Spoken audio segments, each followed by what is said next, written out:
Les mouvements artistiques, alors on n'aura peut-être pas tout, mais on va essayer d'aller vers au moins sur un siècle, hein, même un peu mieux.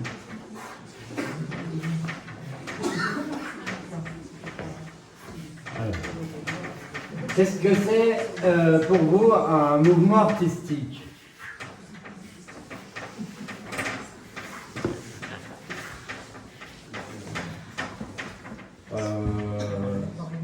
Bon, alors, alors, et si on part de, mettons, un petit peu avant 1900, le plus connu, ce sont les... Voilà, bah c'est un bon départ, ça. Donc, on va partir sur les impressionnistes, qui vient de l'impression. Impression, le titre vient de Impression au soleil levant, là, de Claude Monet, hein, les impressionnistes, il y a Jodin, évidemment.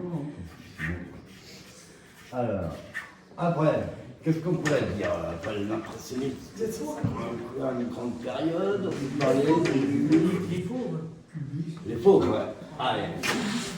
Les fauves sont lâchés. Les fauves, on va dire fauvistes, mais fauvistes. Voilà. Après, qu'est-ce qu'on a eu? Les spécialistes. Voilà, ça c'est alors les cubistes. Donc là, on peut parler de quel peintre, par exemple. Alors, on va le mettre en rébuste, parce que comme ça sera plus rigolo. Donc, c'est déjà un peu mathématique. Hein.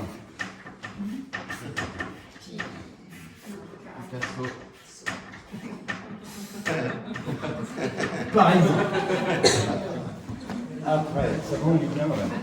C'est le cas à la crête, parce que ça va devoir rester un petit peu. Alors, qu'est-ce qu'on a comme mouvement après les cubistes, là. Donc, dans les cubistes, on voit c'est tout carré, tout ça. On va peut-être s'arrondir un peu, mais on peut parler d'un mouvement qui est arrivé après, à votre avis, qu'est-ce qu'on dit? Expressionniste. Les expressionnistes, oui, ou pas, tout ça, ça tient dans l'art abstrait, hein. On peut passer, déjà on passe dans l'abstraction petit à petit, hein. Donc, hop, abstrait, dont, voilà. Dans les abstraits, il y a l'abstraction lyrique. Et après, on va y arriver parce qu'on est redevenu, mais là on était en plein là-dedans. On pourra situer un peu des exemples.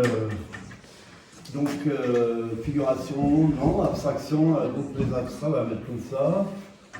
Lyrique, c'est ceux qui font des grands mouvements de pinceau. C'est un livre là. Bon, on va toucher. J'aime bien.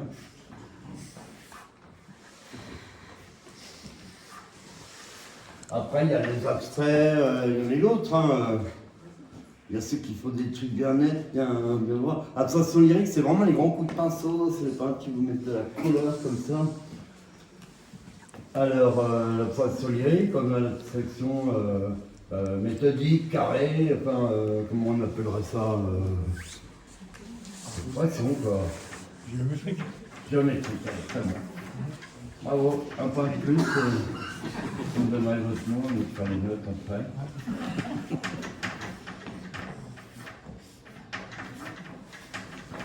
Donc là, on va arriver à... Là, on est passé les années 50. Hein.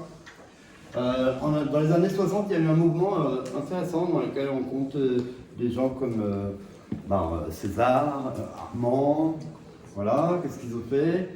Ils ont pris des objets et ils ont intégré ça, ils ont présenté des objets. On passe sur Man Ray, etc. Alors, donc on va appeler ça, ils se sont appelés eux-mêmes d'ailleurs, les nouveaux réalistes. Donc en utilisant des choses de la vie courante. Voilà. Donc là on est aux années 60, on continue à les voir. Peu sont encore vivants, mais il en reste. Il y a eu ceux qui allaient décrocher des affiches dans la rue pour les mettre en tableau, hein, donc prise d'objets dans la rue ou mettre dans le musée des objets de la vie courante.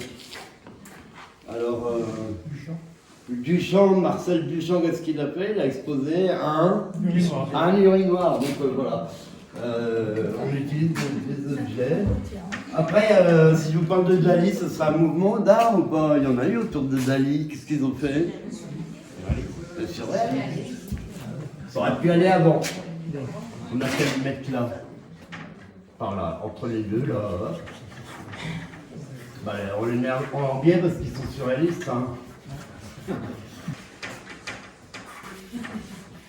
Voilà. Ok pour eux. Couette la crème. Donc les surréalistes, il y a Dali et tout. C'était des choses un peu délirantes. Où le monde se transforme sans cesse, tout ça. Donc là c'est ou alors c'est l'entonnoir sur la tête. Hein. Ça c'est deux pour. C'est un peu fou. Donc là, Dali et compagnie. Ensuite, qu'est-ce qu'on pourrait dire après les nouveaux réalistes? On arrive à 70. On a eu un mouvement intéressant, on a un retour à l'image. Et ça s'est appelé. Nous y arrivons. On va passer un peu parce que sinon.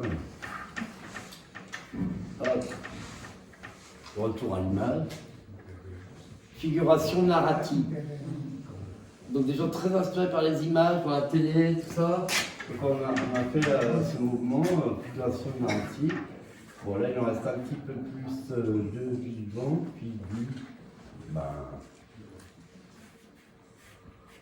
Attention.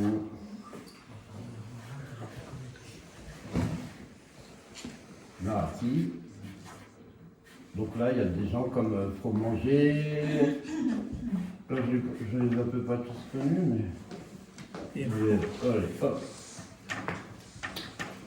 Et après la figuration narrative, il y a un mouvement qui a commencé vraiment au début des années 80, qui est devenu très important dans l'histoire de l'art récente.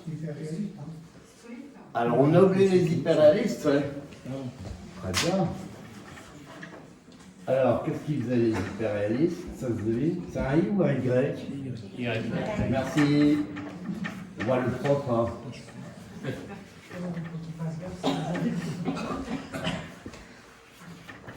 Allez. Alors, les hyperréalistes, eux, ils représentent comme une photo des trucs presque parfaits, très proches de la photo. Donc, en effet, ça c'est un petit peu, ça se situerait à plusieurs moments de l'art, hein. Ça peut faire des trucs comme ça. Hop. Il y en a eu plusieurs. Il y en a eu plusieurs, bah oui. Oui, Joseph Mendes. Alors, en effet.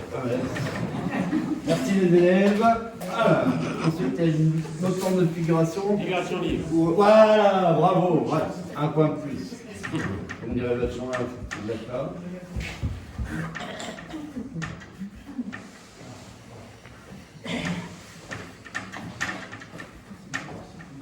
Alors, figuration libre. Vous pouvez citer des noms là. Ouais, voilà. Combas, Rosa, les deux frères. Allez, Blanchard. On a aussi Boiron. La figuration libre, c'est très libre. Hein, c'est vraiment. Voilà, on transforme le corps humain, un petit peu comme pour Picasso.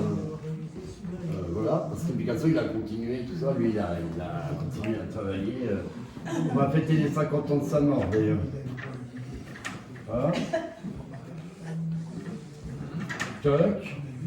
Et puis après la figuration libre dans les années 80, qu'est-ce qu'on a vu apparaître? Vas-y. Monsieur Soulage, il a un mouvement.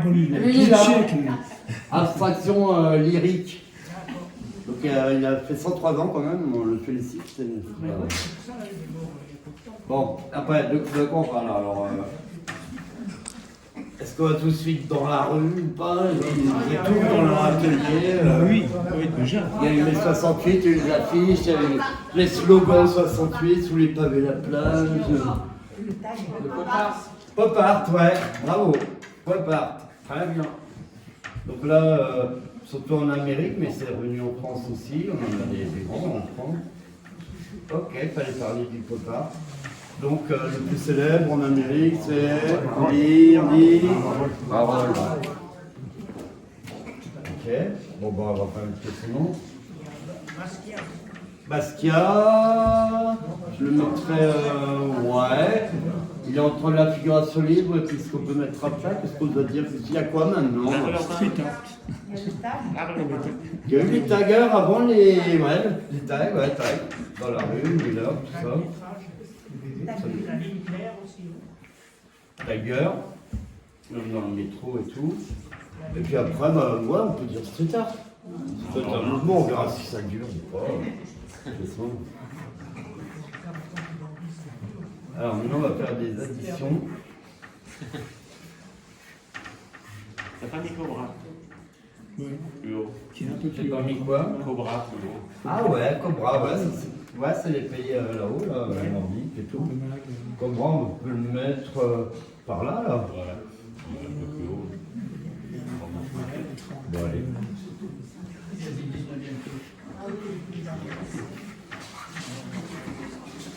Ouais, ça compte comme un mouvement. Ouais, c'est ça. Alors, on va faire un calcul intéressant, c'est-à-dire que si on fait racine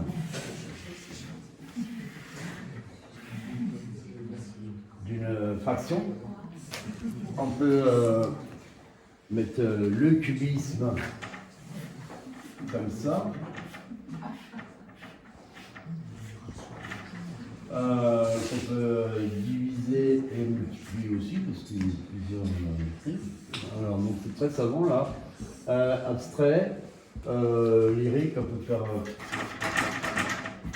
comme Arthur, là, au Soudan, au début. Ça, on peut le diviser par, si on fait nouveau réaliste, bah, évidemment, il y a les fenêtres là, du champ. Il y a Magritte aussi. Ouais, Magritte, alors ça c'est. On le fait rentrer dans quoi? Il serait plutôt dans les surréalistes. Hein. Le surréaliste. Ouais. Bon, bah, ça c'est le toilette suspendu. Donc Magritte il serait là. Donc ça va donner un truc un peu bizarre. On a qu'à dire que c'est un petit truc comme ça. Hop. Alors après, figuration libre. Bon bah c'est la liberté, c'est des petits velours. Hein. Hop. Les tags, alors là, c'est pas dur, les mecs ils mettent dans le bleu leur nom, quoi. Voilà.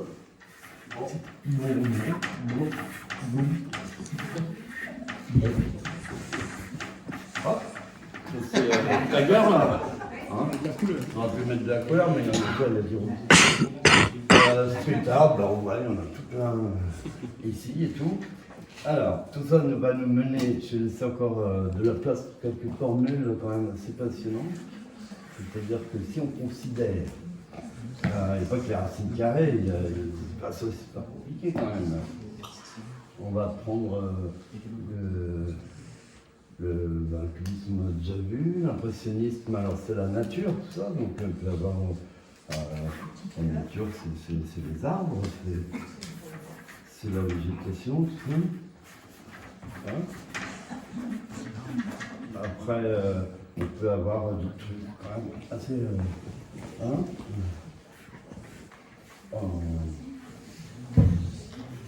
Pipi, tout ça. N'importe, on va pousser trop loin la matière intellectuelle, parce que sinon, on va. Quand même. Et ensuite, bah, comme je suis là.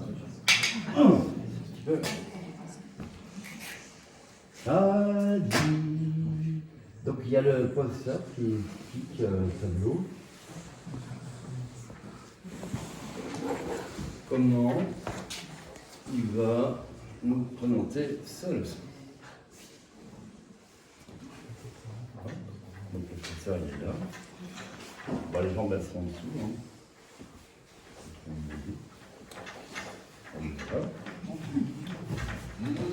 Le tableau.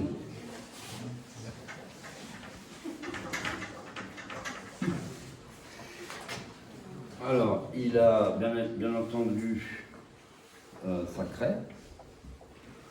Donc, il est en train d'écrire.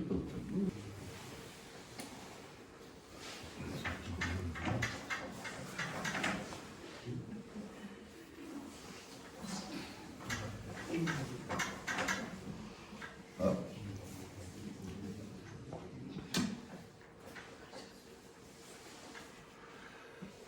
Allez, on va rejoindre le surréalisme, l'hyperréalisme et tout. Donc voilà.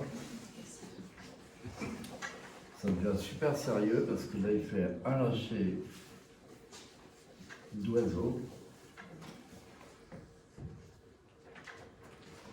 pour égayer tout ça. C'est ce qui nous donne un tableau.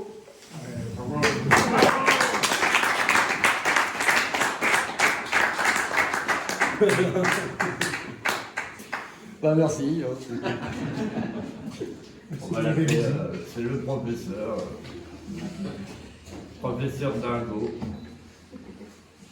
Bon, j'imagine que vous allez vouloir une petite signature, évidemment.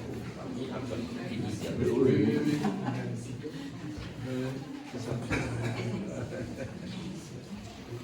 Voilà, de votre serviteur.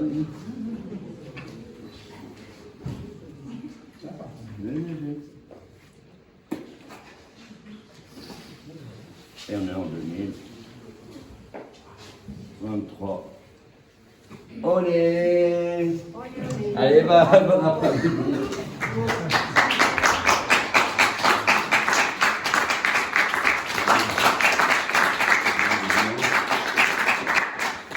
Allez, après le mouvement, puisqu'on est dans les mouvements. Les mouvements, on va prendre des signes, on les fait comme ça. Ça, et voilà. Voilà. Merci les amis.